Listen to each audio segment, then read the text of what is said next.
Bonsoir à tous, bienvenue. Si vous nous rejoignez sur Al24 News, nous sommes en direct pour une demi-heure de débat dans édition spéciale. Un débat qui sera consacré ce soir au sommet arabe d'Alger. Le compte à rebours est, vous le savez, lancé pour la tenue de cette 31e édition de ce sommet prévu les 1er et 2 novembre prochains. L'Algérie, en tant que pays hôte, accorde une extrême importance à ce rendez-vous et à sa réussite, l'objectif étant de contribuer à la consolidation de l'unité des rangs arabes face aux défis imposés par une conjoncture, disons-le, nouvelle. Contribuer à l'unité dans le monde arabe et précisément au sein de cette Ligue arabe, et tout le monde le sait, n'est pas une mince affaire au regard des intérêts des uns et des autres. Un véritable défi que l'Algérie s'attelle à relever. L'Algérie y tient et continue de fournir des efforts sur le plan diplomatique en favorisant la concertation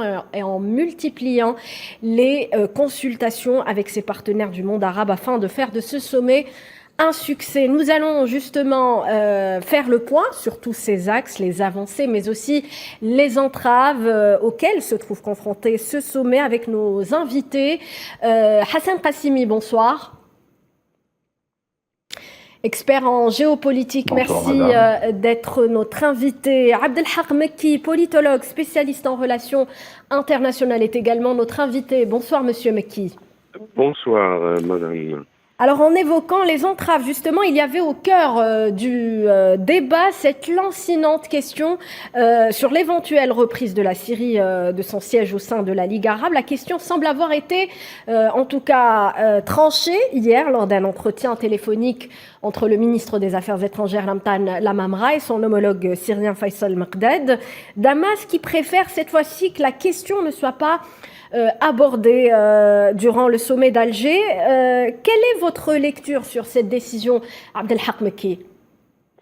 Écoutez, ce que je constate, c'est que il était annoncé que ce sommet devait avoir lieu en mars ou avril 2022 et qu'il a été reporté sur la recommandation du Conseil des ministres de la Ligue arabe à novembre prochain. Il est clair que la question syrienne a posé, parce qu'en fait, l'Algérie a annoncé dès le début qu'elle voulait réunir et puis reconstituer la concorde arabe en quelque sorte, ce qui paraissait, en évoquant la question syrienne, ce qui paraissait être un point de discorde entre les Arabes, notamment des pays du Golfe, qui étaient un peu impliqués également avec l'affaire yéménite et dans la coalition internationale sur la Syrie. Donc, il y avait peut-être un problème qui a gêné justement la tenue du sommet en mars-avril, tel qu'il était annoncé par le président de la République auparavant, et qu'il fallait mener des négociations à ce propos. Donc la décision syrienne, puisqu'elle a été communiquée au ministre des Affaires étrangères algérien, de souhaiter que la question du retour de la Syrie ne soit pas soulevée est une question qui a, en tous les cas, occupé ces derniers mois les autorités algériennes et syriennes et certaines autorités arabes qui ne voulaient pas le retour de la Syrie, à mon avis. Donc ça, c'est le gros problème.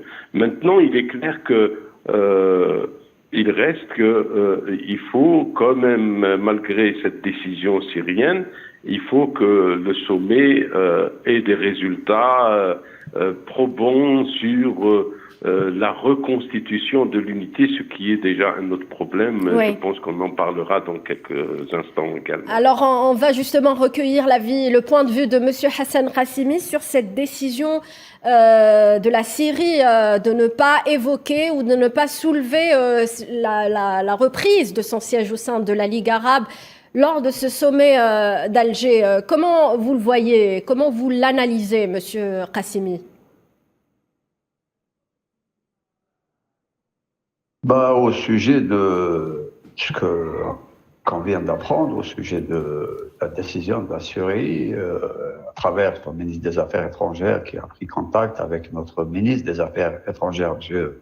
Lamtan Lamamra, lui signifiant que son souhait, parce que la question de la réintégration de la Syrie au sein de la Ligue arabe cette fois-ci.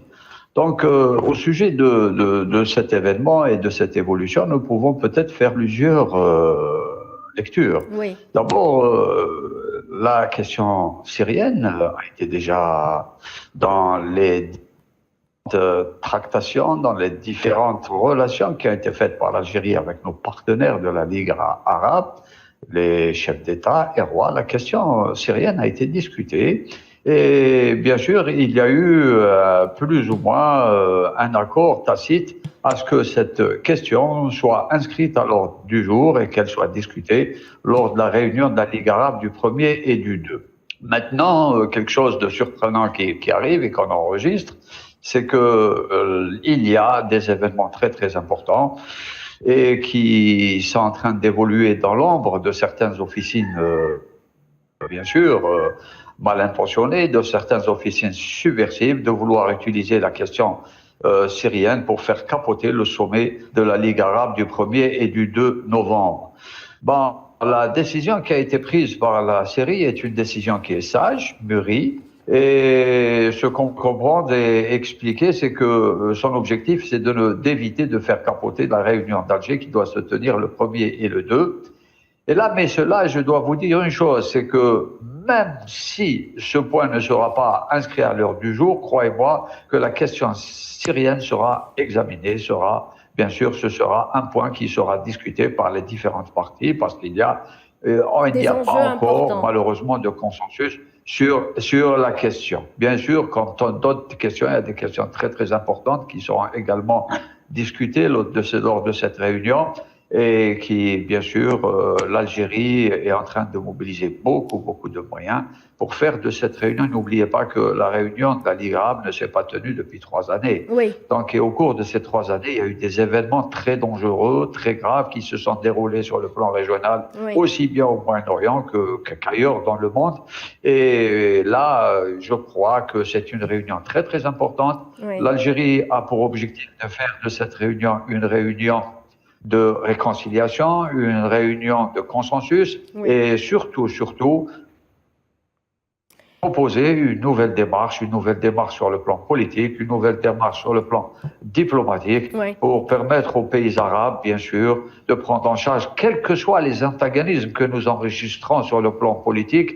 L'Algérie a l'objectif de rapprocher les points de vue, de réduire les antagonismes pour permettre à ces pays de défendre nos intérêts sur le plan régional, nos intérêts économiques, nos intérêts politiques, nos intérêts sécuritaires et militaires, oui, sur le plan régional et sur le plan international. Alors je reviens sur cette question syrienne. Il a été donc mentionné dans le communiqué du ministère des Affaires étrangères que la Syrie a fait cette annonce dans le souci de vouloir recentrer le débat autour des défis plus importants auxquels le monde arabe se trouve confronté.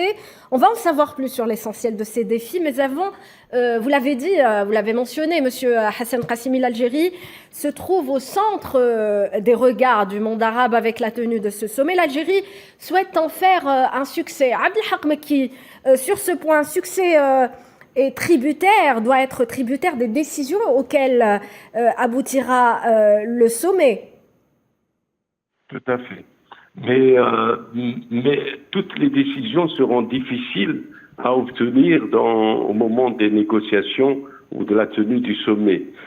Pour quelles raisons? Parce que d'abord, il faut tenir compte, si on doit faire une analyse correcte, de la géopolitique de la région tout entière du monde arabe.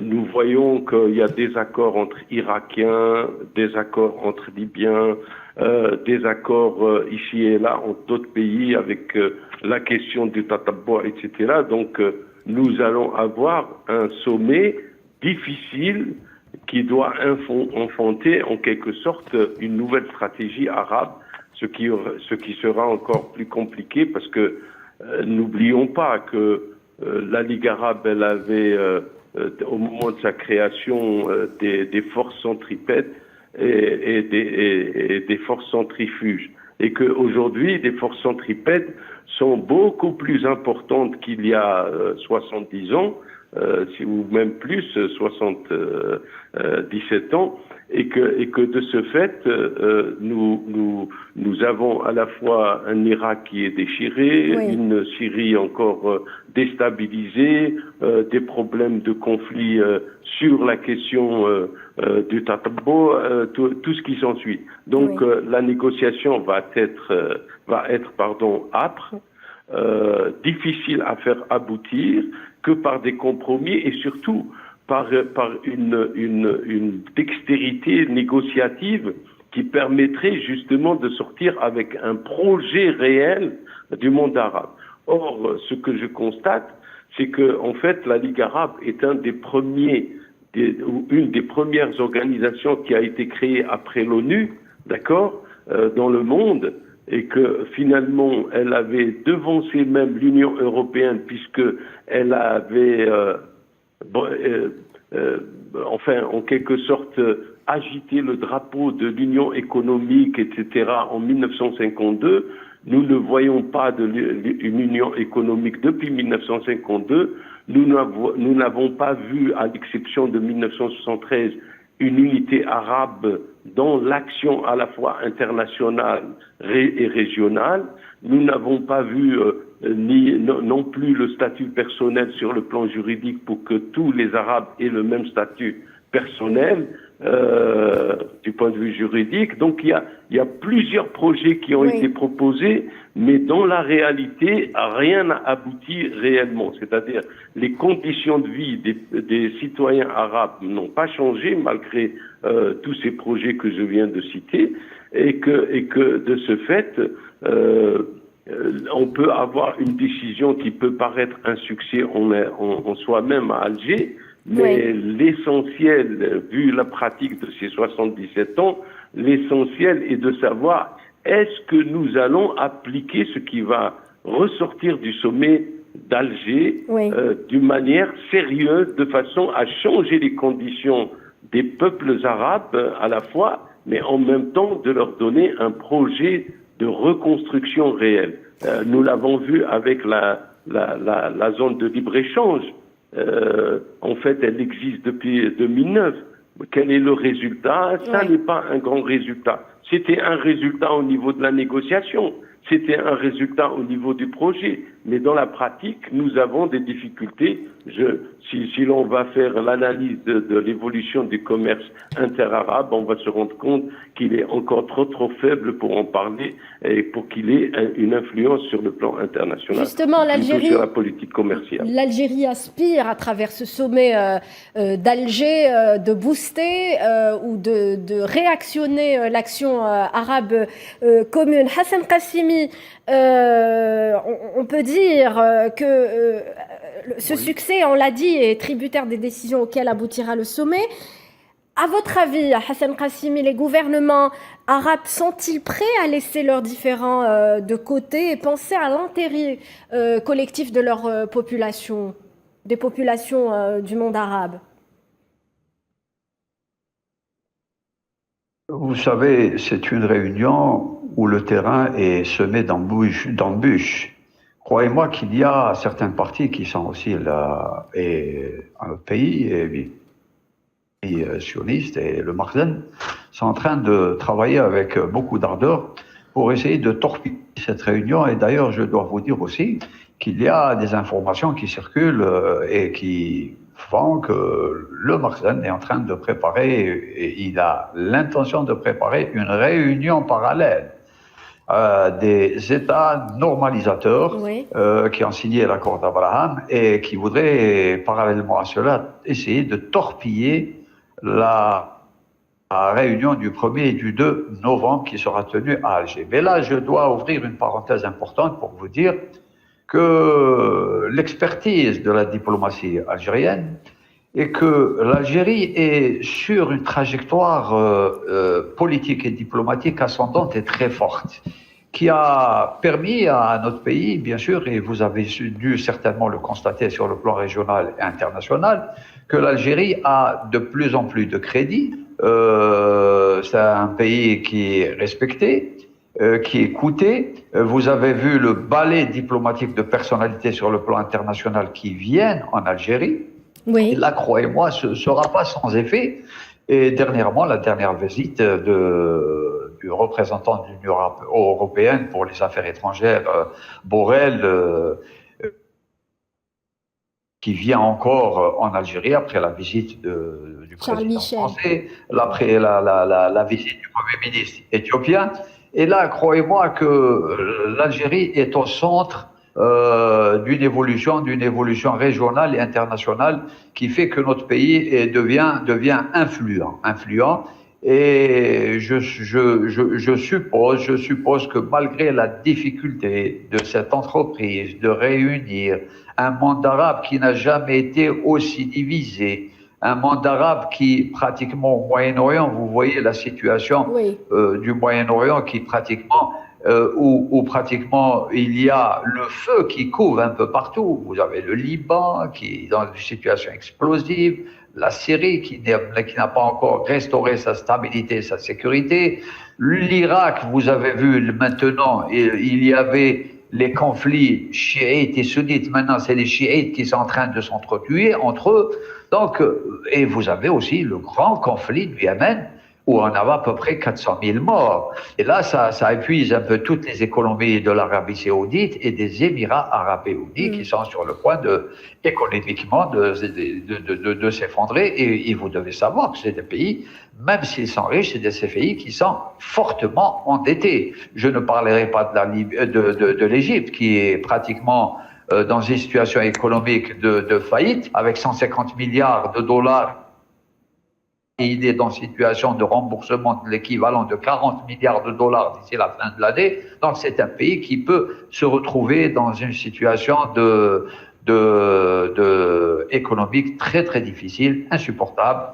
Et là, croyez-moi que les chefs d'État arabes et les rois arabes sont conscients de ces enjeux, des difficultés qui sont environnantes et qui peuvent menacer leur sécurité et leur stabilité, et ce qui expliquera pourquoi cette réunion est importante et elle va permettre aux pays arabes de se réunir et de venir en nombre important à Alger pour consolider leur sécurité et leur stabilité. Alors il est vrai que la situation est désastreuse, vous l'avez dit, dans pas mal de pays dans le monde arabe. Les pays arabes qui font d'ailleurs de grands espoirs sur ce sommet d'Alger qui devrait avoir des résultats positifs en faveur pour le monde arabe. Abdelhak Mekki, bien qu'il y ait une volonté affichée par plusieurs pays arabes de faire de ce sommet un succès, Hassan Qassimi a justement parlé de ces campagnes, de ces informations douteuses, tantôt pour parler de report, tantôt d'annulation, et ce, depuis l'annonce de la tenue du sommet d'Alger à Alger. Comment vous voyez cette situation ? Écoutez, franchement, moi, je n'adhère jamais à cette idée de vouloir croire qu'il y a des forces à la fois extérieures ou contradictoires, etc. La volonté des États est celle qui s'exprime dans les sommets. Ça n'est pas la volonté des gens qui ne sont pas concernés par le problème.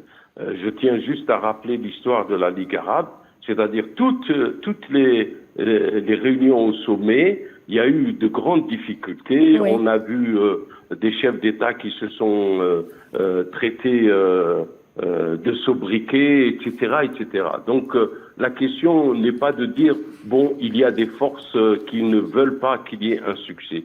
Je crois qu'il faut avoir raison pour dire que le monde aujourd'hui a besoin de voir justement une région un peu plus stable et qui donne un peu plus d'espoir. C'est-à-dire qu'aujourd'hui, c'est vrai que tout le monde va regarder ce sommet pour les résultats qu'il va avoir. Mais, attention, il y a la question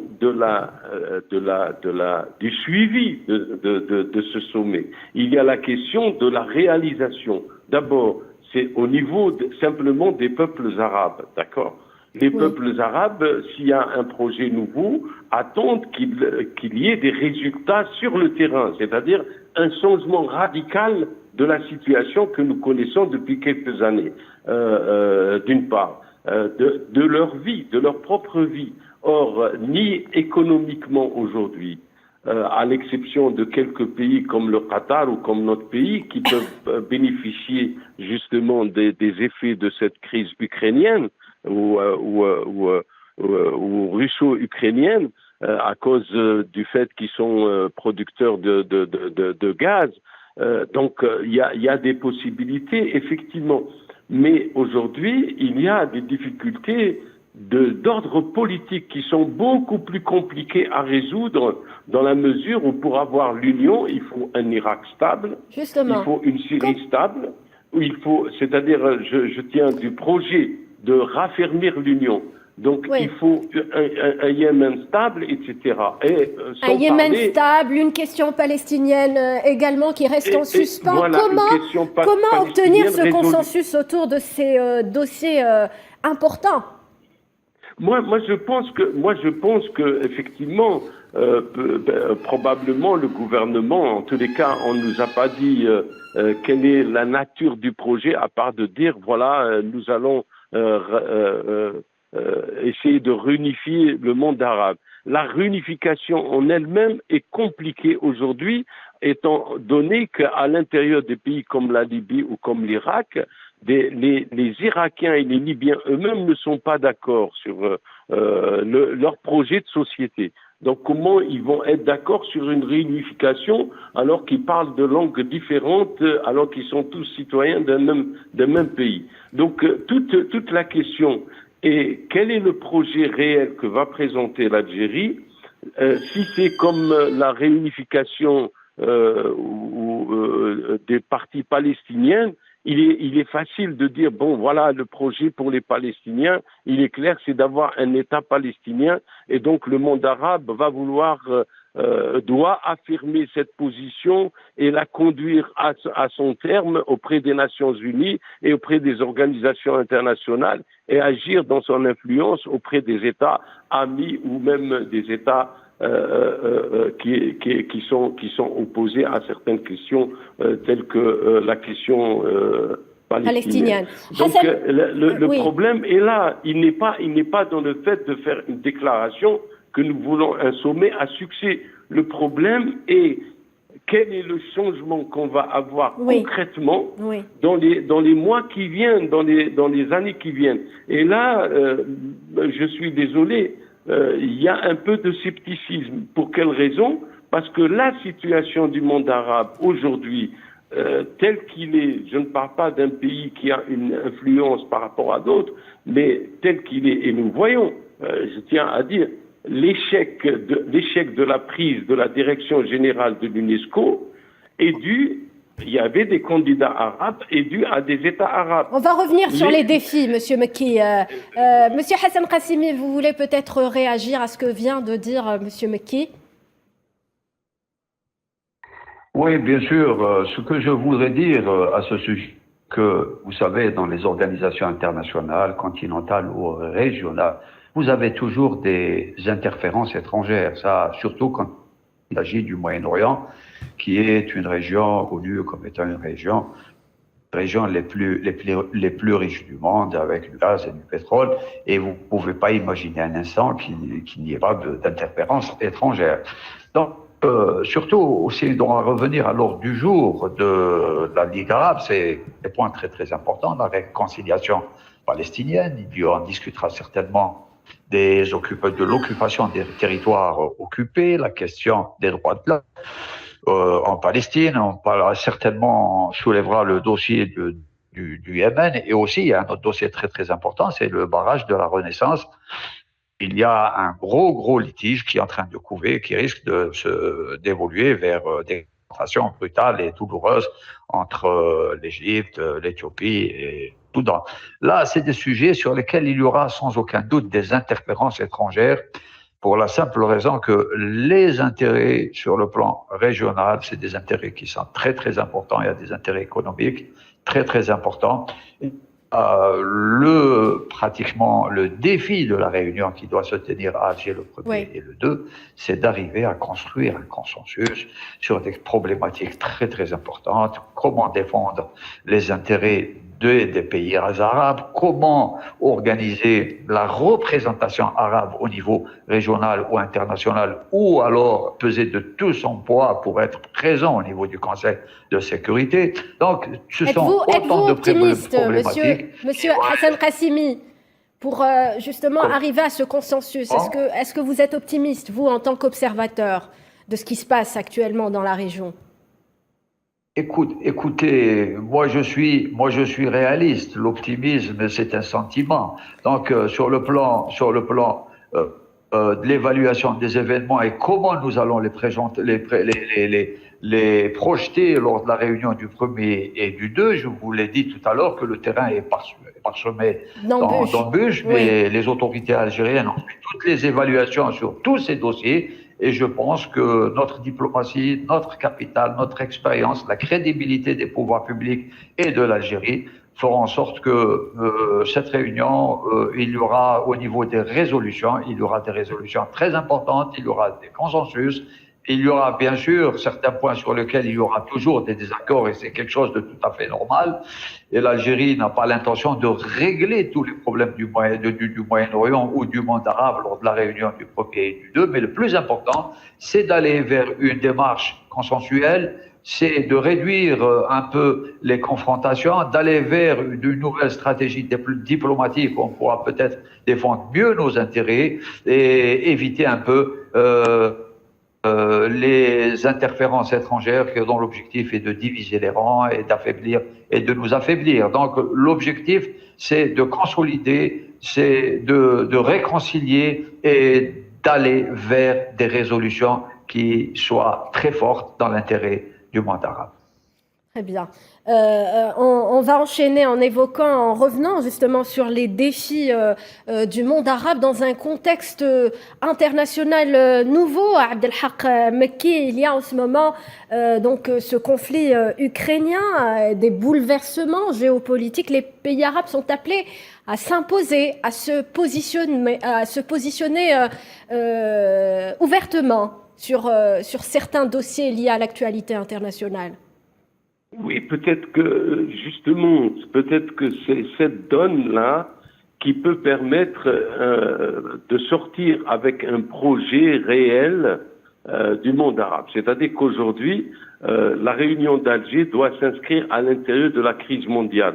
Si elle doit s'inscrire uniquement, c'est pour ça que je parlais des difficultés qu'il y avait dans la région elle-même, c'est-à-dire des difficultés de faire des pourparlers arabo-arabes.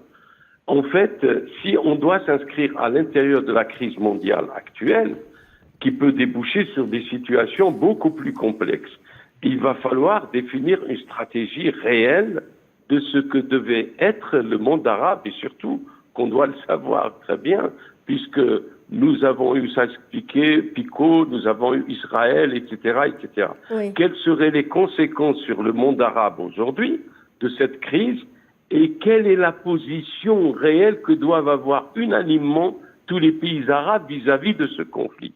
Or, ce que je constate, oui, c'est qu'il y a des divergences aujourd'hui, oui, disons à l'heure actuelle. Il y a des divergences sur cette position-là à propos de la crise ukrainienne.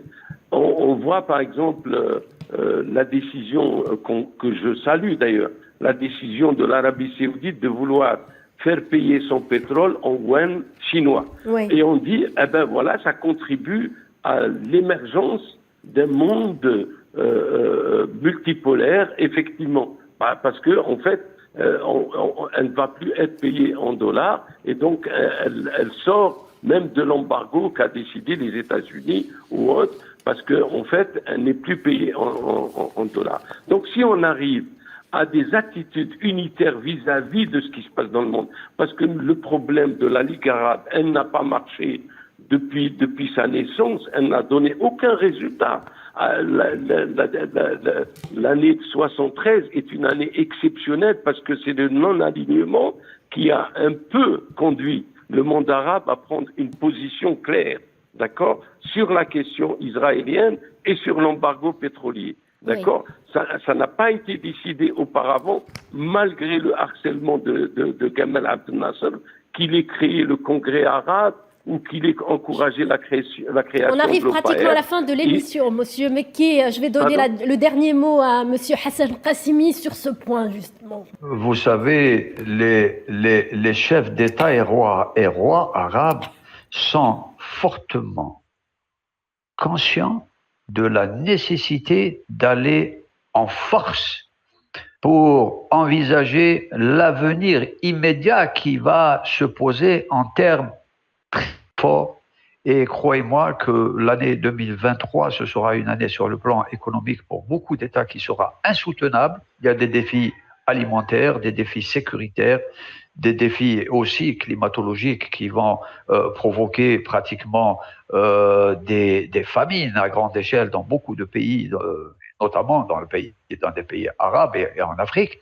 Et là, c'est des défis très très importants qui nécessitent l'impérieuse et l'urgence de consolider les rangs arabes pour pouvoir travailler en commun, pour aller d'une même voie sur le plan régional et international pour défendre nos intérêts. Et là, croyez-moi que les chefs d'État et rois arabes sont conscients de ces exigences, sont conscients de ces menaces.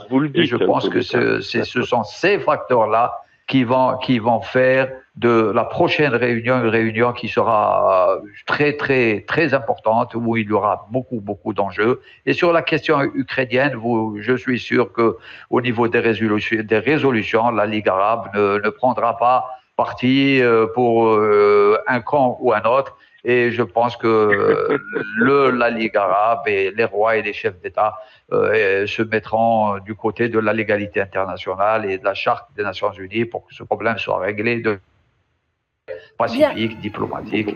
Et là, je pense que la Ligue... Eh bien, merci à mes deux invités pour cet éclairage sur le sommet arabe qui se tiendra en Algérie. Donc, je le rappelle, les 1er et 2 novembre prochains. Merci à vous de nous avoir suivis. Restez sur Al24 News. Très bonne soirée.